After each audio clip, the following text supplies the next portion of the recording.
না, গতকালে ওনার এগেস্টে তো আমরা ইনভেস্টিগেশন তো শেষ হয়নি। ইনভেস্টিগেশন শেষ হয়েছে, আমি তো উনি যে কী করছে এটা আমি জানি না, ওটা যার যার ব্যক্তিগত মত প্রকাশের স্বাধীনতা তো সবাই আছে। এটার ক্ষেত্রে আমি অনেকবার বলছি কেউ যেন ভোগান্তির শিকার না হয়, এই জন্য আমরা অবশ্যই ব্যবস্থা নেব। আমরা বলছি শুধু দুষ্কৃতিকারী যেন আইনের আওতায় আসে এবং শাস্তি ভোগ করে, কোনো একটা নিরীহ লোক যেন কোনো অবস্থায় শাস্তি ভোগ যেন না করে, এই ব্যবস্থা আমরা অবশ্যই নেব। RICL TMX, যুগের পর যুগ স্থাপনা থাকে মজবুত।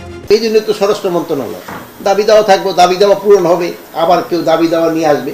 যাদের যৌক্তিক দাবি, আমি বলবো যে কোনো মন্ত্রণালয়ে যদি যৌক্তিক দাবি থাকে এটা যেন তারা মেনে নেয়, কেউ যেন কোনো অযৌক্তিক দাবি না করে।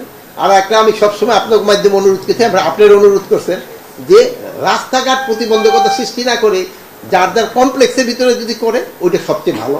সাধারণ যাত্রীরা যেন ভোগান্তির শিকার না হয়, সাধারণ জনগণ যেন ভোগান্তির শিকার না, যার যার কমপ্লেক্সের ভিতরে তার দাবি নিয়ে তারা তাদের কর্মকর্তাদের সাথে বা কর্মচারীদের সাথে আলাপ করতে পারে। এখন এটার ক্ষেত্রে আপনারা আমাদের সবচেয়ে বেশি হেল্প করতে পারেন, আপনারা কিন্তু সবচেয়ে বেশি হেল্প আপনারা করেন নাকি?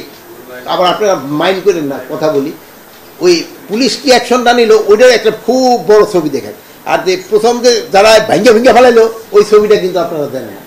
এখন হাসতেছেন সবাই রাজি, কিন্তু কাজের সময় তো এটা করেন না। আপনারা যদি এটা করতেন না ঠিক মতো, আমার মনে গুলি বন্ধ হয়ে যেত।